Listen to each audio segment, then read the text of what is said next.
Halo Sobat People, welcome to People Video. Kali ini kita akan mulai membahas tentang alat optik. Alat optik ini adalah alat yang prinsip kerjanya itu berdasarkan pada prinsip cahaya. Alat optik ini banyak memberikan manfaat di kehidupan kita. Kita bisa melihat, kita bisa melakukan penelitian dengan mikroskop, dan lain sebagainya itu karena adanya alat optik. Nah, jadi di sini kita akan mulai membahas tentang alat optik. Sebenarnya alat optik ini sudah kita pelajari saat kita duduk di kelas 8 SMP atau kelas 2 SMP. Nah, pada video ini alat optik yang akan kita bahas adalah mata. Mata ini merupakan alat optik alami yang kita punya. Karena mata, kita bisa melihat. Nah, mata ini memiliki bagian-bagian mata. Seperti ini. Yang pertama, bagian terluar dari mata itu disebut dengan kornea. Nah, kornea ini bertugas atau berfungsi untuk melindungi mata dari pengaruh luar. Karena dia berada di bagian paling luar dari mata, maka dia berfungsi untuk melindungi mata dari pengaruh luar. Nah, di belakang kornea ada cairan yang disebut dengan aqueous humor. Nah, aqueous humor ini berfungsi untuk membasuh mata. Lalu selanjutnya ada iris. Iris adalah selaput mata yang membentuk celah lingkaran. Warna dari iris ini yang memberikan warna pada mata. Jadi ada mata yang warnanya coklat, hijau, biru, hitam, itu adalah warna dari si iris. Lalu selanjutnya ada yang namanya pupil. Pupil ini adalah celah lingkaran yang dibentuk oleh iris tadi. Pupil berfungsi untuk mengatur banyaknya atau intensitas cahaya yang masuk ke dalam mata. Nah, setelah cahaya masuk ke dalam mata, dia akan bertemu dengan lensa. Lensa ini adalah lensa di mata, itu berupa lensa cembung yang fungsinya untuk membiaskan cahaya yang masuk ke mata. Nah, di bagian mata itu ada yang namanya kita sebut dengan retina atau bisa juga disebut dengan selaput jala. Retina di mata berfungsi sebagai layar untuk menangkap bayangan yang dibentuk oleh lensa. Nah, di retina itu ada bagian yang namanya bintik kuning. Bintik kuning ini merupakan tempat terbentuknya bayangan yang jelas. Lalu ada bintik buta. Bintik buta ini jika bayangan jatuh pada bagian ini, maka bayangan akan tampak kurang jelas atau kabur gitu. Nah, lalu selanjutnya di sini ada saraf optik. Saraf optik ini adalah yang meneruskan bayangan yang terbentuk ke otak. Jadi kita bisa melihat gitu. Nah, bayangan yang terbentuk pada retina itu bersifat nyata, terbalik, dan diperkecil. Lalu bagaimana proses pembentukan bayangan itu? Jadi yang pertama tuh cahaya itu masuk melalui kornea, lalu ke pupil. Di pupil ini cahaya yang masuk diatur banyaknya. Intensitasnya berapa diatur.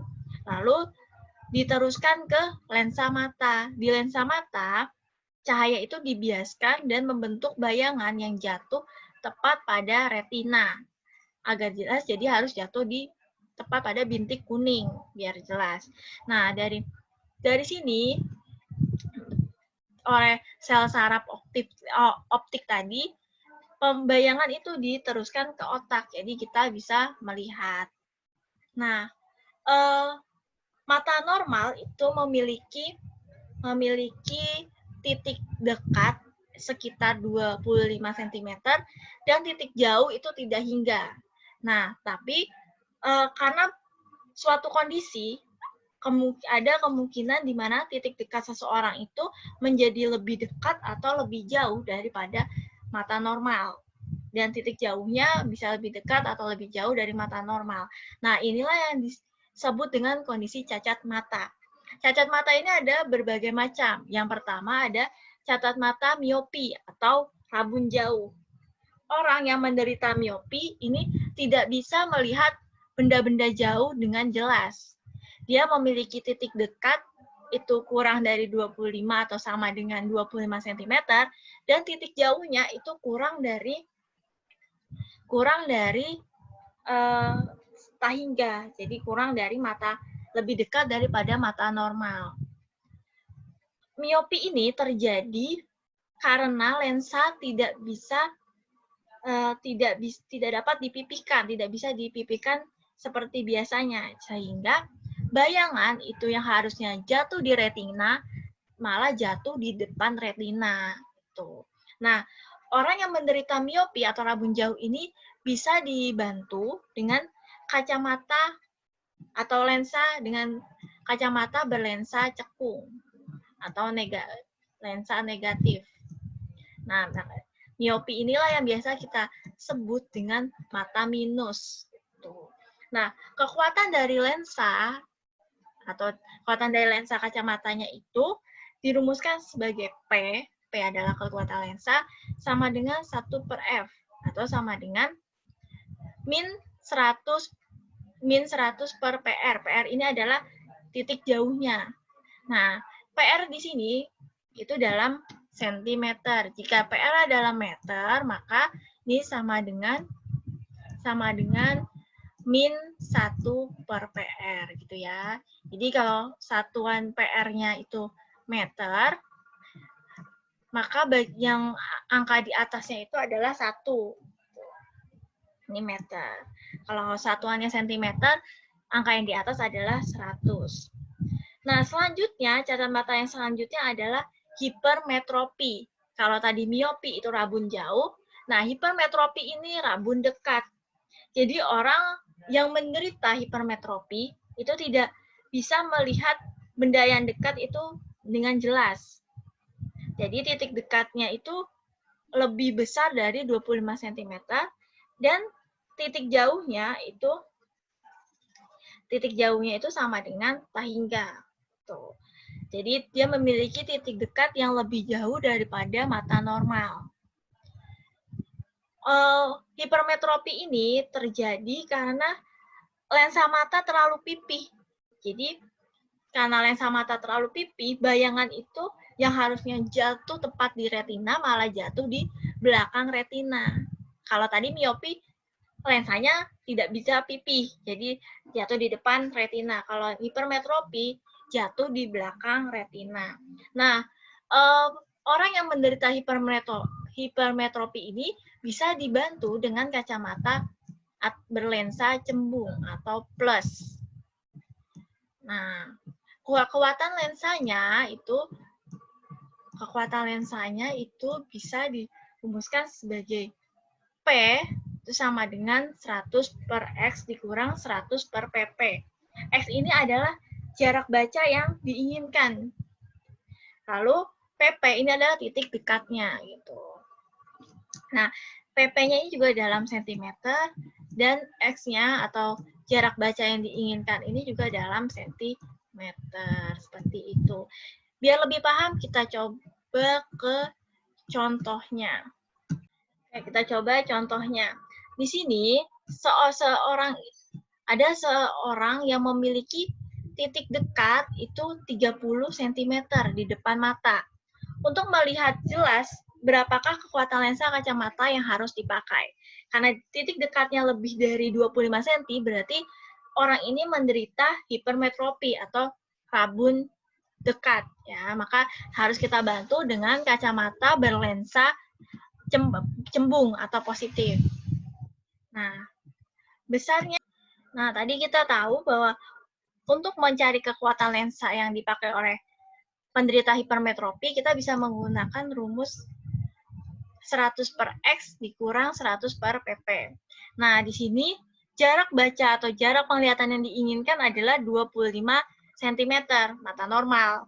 Maka X-nya ini adalah 25 cm, jadi 100 per 25. Maka di sini kita bisa tulis sebagai 4. Dikurang 100 per PP. PP-nya adalah, atau titik dekatnya di sini 30 cm.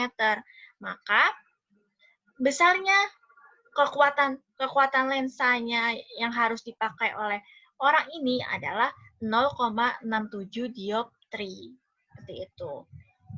Seperti itu ya, cara menghitung kekuatan lensa. Nah, cacat mata yang selanjutnya adalah presbiopi. Presbiopi ini adalah cacat mata di mana mata itu tidak bisa melihat dengan jelas baik benda yang dekat maupun benda yang jauh. Jadi, dia memiliki titik dekat itu lebih jauh dari 20, lebih besar dari 25 cm atau lebih jauh dari mata normal dan memiliki titik jauh itu kurang dari tahingga atau lebih dekat daripada mata normal. Orang yang menderita presbiopi ini bisa ditolong dengan kacamata berlensa rangkap. Jadi lensanya itu ada dua, lensa cembung dan lensa cekung. Gitu. Lalu cacat mata yang selanjutnya adalah astigmatisme. Astigmatisme ini adalah cacat mata di mana kelengkuan lensa mata itu tidak rata, sehingga berkas sinar yang mengenai mata tidak dapat berkumpul dengan sempurna. Orang yang menderita astigmatisme ini tidak bisa melihat, tidak bisa membedakan garis tegak lurus, gitu ya. Garis tegak, jadi dia tuh tidak bisa melihat garis lurus. Nah, orang yang menderita astigmatisme bisa dibantu dengan